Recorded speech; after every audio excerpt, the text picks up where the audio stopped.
Hi, I'm Dave Smith for Police One, and this is Roll Call Reality Training. Well, let's go back to one of the most famous videos in law enforcement training, and that is the Trooper Mark Coates shooting from South Carolina from November of 1992. Now, on that night, Trooper Coates has stopped a subject named Blackburn near the Georgia border. Now, that subject has dope in the car. Not a lot, a usable quantity. What Coates is famous for is his ability to get consent searches and find drugs. In fact, he gets a lot of recognition for it. So I've heard over the years a lot of reasons why did Trooper Coates get killed. Well, number one, he stopped a subject with a predisposition willing to kill us. And that's the number one problem we have to face, is the subject is the one who decides the level of force, not us. Now, Trooper Coates does a really good job, and I want you to watch for a few minutes while he does his preloading, his finding his probable cause, and better yet, getting his consent to search. This won't be any points or anything, or won't go on my insurance or nothing? It'll be good to go. Thank you, sir. Is it Richard? Yes, sir. You don't have any trouble with me just looking through your vehicle for any, you don't have any guns or anything in there, do you? Yes, I want to just take a quick check real quick. You got any problem with that? Not really. Okay. Open the trunk immediately. Okay. Well, I just want to take a quick look. You be free to go and I just want to take a quick check, but you don't have any alcohol or nothing in there, do you? No, sir. Okay. But watch too the bad habits that Trooper Coates has. Now remember, this former Marine is a physically very imposing man. Blackburn's a short, squat, but 300-pound man. Think of his center of gravity.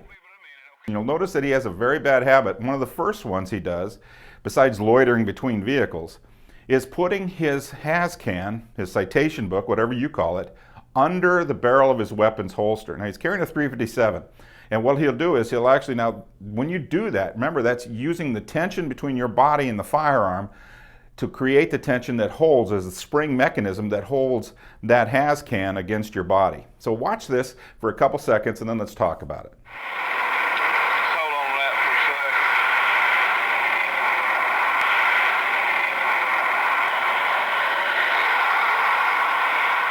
second. All right, that's a bad habit, right? And one of the things that you're seeing is that the entire time he's doing this, the subject has his left hand in his pocket. What he has is a .22 firearm in there. Now, Coates is assuming it's a wallet.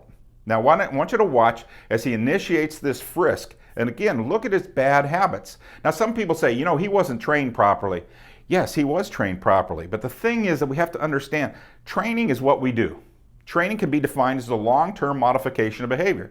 So what I teach you in the academy, if you get detrained out there on the street, maybe it's a bad FTO, maybe it's just bad habits that routine lets you do. Remember, as you do something, you learn it. If you do it a lot, you learn it well, good and bad. And if you do it enough, it becomes a habit. And what keeps us alive are good habits. What gets us hurt or killed is bad habits. So I want you to watch Trooper Coates' bad habits. Nothing on you. You mind if I just pat you? I just want to make sure you don't have any knives. It's just something we got to do. Well, You don't have any hand grenades or nothing in there? no, sir. Is that your wallet? No, I got money in there. Now you notice during the frisk, Trooper Coates has said, is that your wallet? And the guy says, got no money in there. Now, it's not a wallet, it's a firearm. But he's true, there's no money there. Bad guys love to tell the truth. That's an old principle of interview and interrogation. If you got a suspect who's really want to argue a singular point, we can bet they're probably right about that point. Or they're parsing the words in such a way as to be able to win that one point, even though overall they've committed the crime. So then you see him pushed down.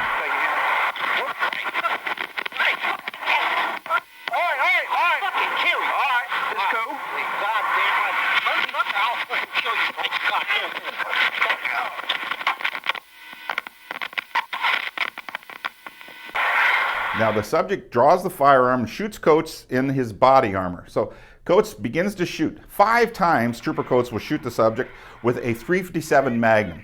And I want you to get something straight in your head. We keep thinking, well, man, if I just shoot the guy, he's going to fly backwards. Years ago, I got a chance to hear Dr. Martin Fackler speak about stopping power. And one of the things he said is that worldwide, when law enforcement is interviewed where they've won deadly force confrontations and killed subjects, the number one thought law enforcement officers have is, oh my God, I'm missing, because they see no physiological response from the bullets hitting the subject. Now listen to Dr. Fackler's definition of stopping power. A massive blood pressure dump or neurological failure. That's why we shoot center mass. That's where the pump systems are. That's where we get the blood pressure dump, and we're shooting along the center mass where the neurological systems are. Until you dumped enough blood pressure or hit a neurological center, keep shooting. This shoot to and evaluate thing, that's just not what happened. Worldwide, law enforcement officers winning gunfights think, oh my God, I'm missing. And that's you're going to see. Coach shoots and shoots and shoots the subject, backs up, calls for help, stands in the open with his arm up, calling. Race on 21! 22. Hits his arm, goes up, transects his aorta. And you say to yourself, wow, but Coach didn't fly. No, in fact, one of the problems we got to get out of our mind is quit thinking that people are going to fly backward when you shoot them. And number two, quit thinking that just because it's 22, it's not dangerous. Never confuse lethality with stopping power. And the tragedy of this video shows us our warrior in that highway dying, calling out, crying for help. Now remember, he shot this subject multiple times with a .357 Magnum. And as the video ends, you see the suspect go crawling up and point his firearm where he last saw Trooper Coates go around the corner. So important lessons here. Let's think about this. Always do good procedure and do what you were trained to do. Don't let routine detrain you. If you're going to loiter between vehicles, you're looking to get hurt. If you're not going to do proper frisks, you're looking to get hurt. You were taught in the academy how to do this. Do it right. Your training is what you do, not what you were shown, not what you learned to get in the academy to graduate from the academy. And you sergeants out there, your job is to be the on-field coaches. You look and you give feedback. You see an officer getting a bad habit, nip it in the bud, give them feedback. Say, hey, don't loiter between the vehicles. Don't let people stand there with their hands in their pockets. Basic principles. But these are so important. And in Trooper Coates' memory, never forget his sacrifice.